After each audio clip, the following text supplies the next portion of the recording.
So good morning, everybody. You're welcome to this conference about Catastrophe in the City. Bem-vindos também a esta conferência sobre a catástrofe e a cidade, organized at the Museum of Lisbon by IFILNOVA and the Museum of Lisbon. So we present for first the director of the Museum of Lisbon, Dr. Joana Sousa Monteiro, who will give us a little welcome and to our guests too.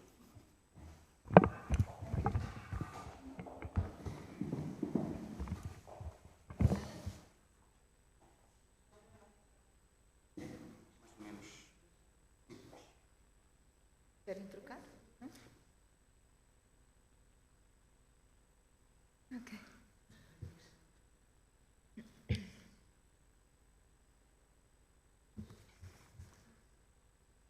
Good morning to all of you. Good morning, Gianfranco Ferraro. Good morning, Filomena Molder e todos os organizadores. It's an honor and a pleasure for the Museum of Lisbon to host the conference, The Catastrophe and the City, designed and organized by IFILNOVA, the Faculties of Human and Social Sciences.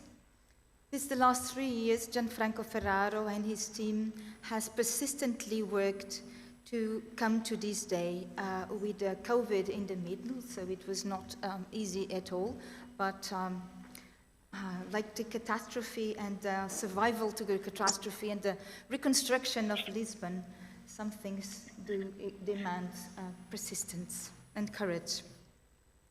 And you have set up a hybrid conference, so it's on-site and online, about philosophy and art and architecture and, of course, the natural catastrophes, such like earthquakes. To the Museum of Lisbon, as you may imagine, the catastrophic earthquake of 1755, so of the middle of the 18th century, that changed forever the face of this city, is an extremely important turning point of Lisbon history. To us, and commonly speaking among us, and with the researchers, there is a history of Lisbon before the earthquake, during the earthquake, and after the earthquake. As you know, it has not only been a huge natural disaster with a tsunami, an earthquake, and a series of fires that went on during many days and weeks afterwards. But it was also a very terrible, but also very interesting catastrophe of the beliefs, of the way of thinking, of city planning, and not only in Portugal, but as the Lisbon was back then in the middle of the 18th century, still a very famous, politically important, and even rich city of the Western world. We had also thinkers and writers like Kant, Goethe, Voltaire, and many others writing about this and thinking about this. What was felt as an unimaginable disaster to a very important part of the known world. Many engravers, among which we have plenty of them in our collections, depicted the earthquake, the disaster, and its consequences. Portuguese ones, but also engravers and painters from Germany, from the Netherlands, and from other parts of Europe.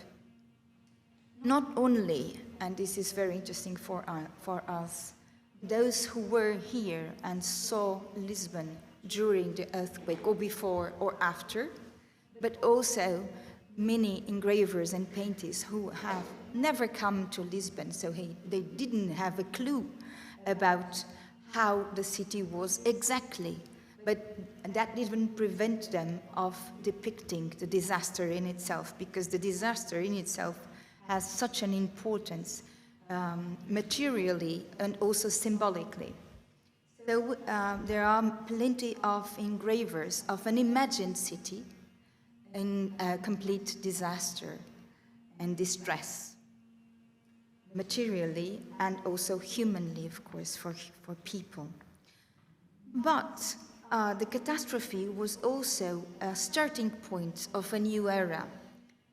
There were reconstructions, redesign, replanning of the city, and the modernization of the city, of downtown of Lisbon. Of course, it was not of the whole thing. So it was the very beginning of one of the modern cities, in the perspective, at least, of the architecture and urbanism history. After Lisbon, Torino, and Boston, and other cities were inspired on the plan that was chosen by the Marquis de Pombal and King Joseph reign for the new city of Lisbon. And of course, I was forgetting about one very important city. It was a part of Edinburgh also. So it was a model that was copied, or at least inspired many other places, not only in Europe, for rebuilding or for planning anew from scratch.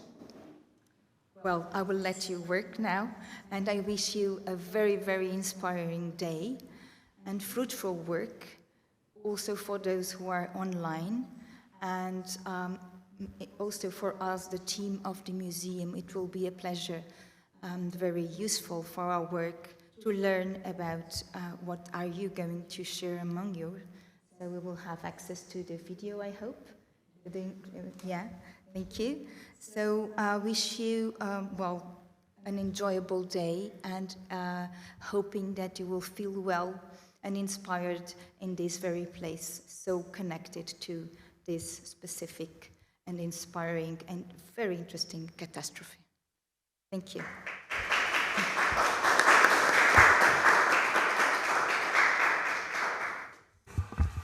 So thank you very much to Dr. Joana Sousa Monteiro. Now I leave the table to Alessandra Dias Fortes and to Professor Maria Filomena Molder, just for another little introduction to our conference. Well, first of all, thank you very much, Dr. Joana Sousa Monteiro. It was a great introduction to our conference, and we are very, very happy that you are here today with us. And thank you also for welcoming our program.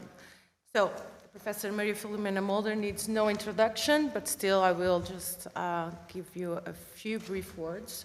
Anyway, Professor Molder is a principal researcher of our project, Fragmentation and Reconfiguration, Experiencing the City Between Art and Philosophy. She's our tutelary figure. I will not refer to her many publications. I will only highlight that she has written extensively on authors such as Goethe, Benjamin, Wittgenstein, Baudelaire, Nietzsche, just to name a few. And I give you the word, please, with no further delay. Obrigada, Alexandra. Thank you.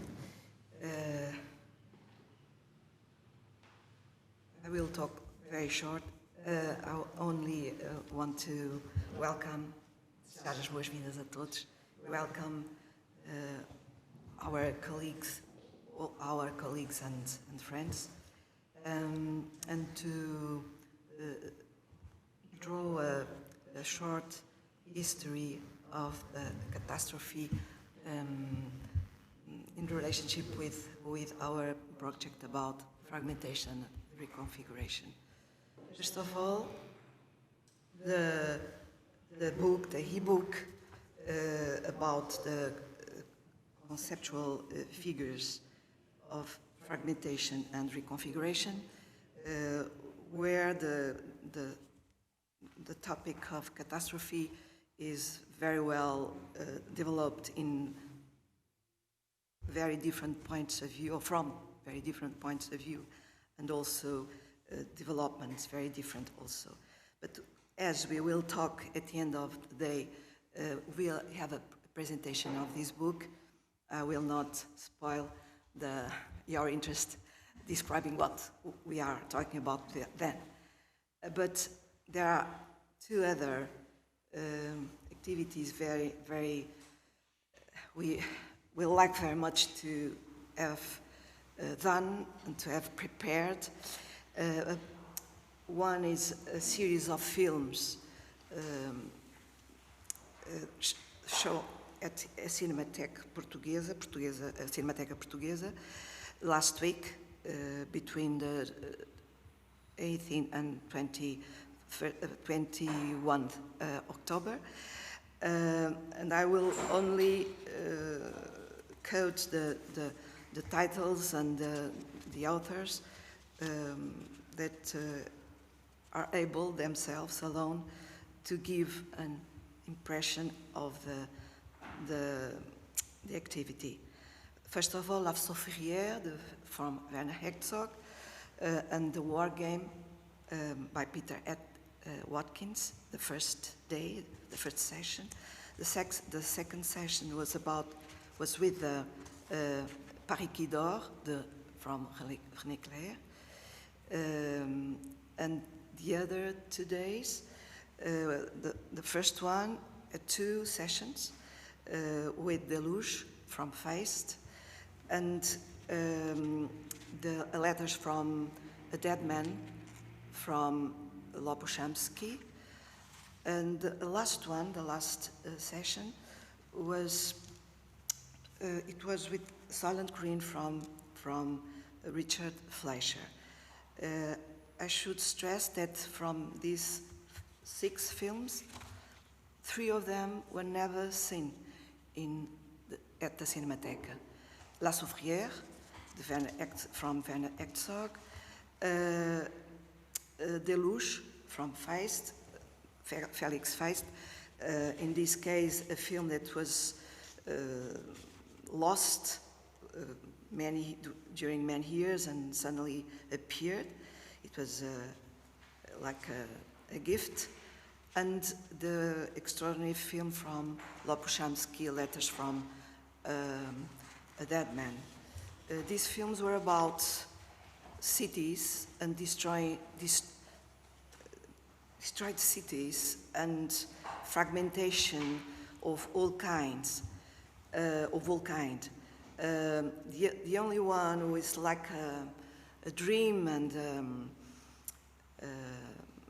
divertimento, it was Paris qui dort from René Clair, and it was like a pause between the tragedies and the catastrophes, in a sense very, very dark, special, the film from Lopushamsky, and also the War Game from Peter Watkins. The last element of this short history is about a radio broadcast whose name is Ruas de Sentido Único, One-Way Streets. Benjamin is here in all the letters, not the plural, it is in the singular. But Nuno Fonseca has created a showcase, has edited a very beautiful abstract from the 13 episodes, which begin, the first episode is the very one about the Catastrophe of Lisbon, the earthquake of Lisbon, and ends with the last one about melancholy, is about ruins. Then we thought that it will be very, very resourcing, very motivating to hear this resume, this abstract. Okay, thank you.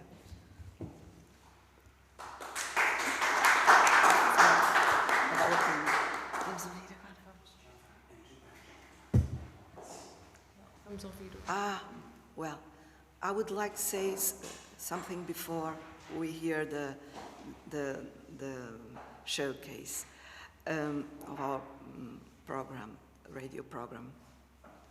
I would like to stress that this program of ours today is a very rich one with people we like very much and we admire. Some are our colleagues, some are our people we invited that did not belong to the project. Some are our consultants, as Andrew Benjamin and José Miguel Rodrigues.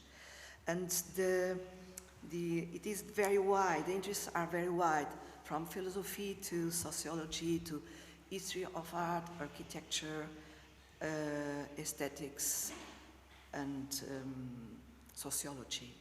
Then I'm really very, very motivated to hear you all, and I thank you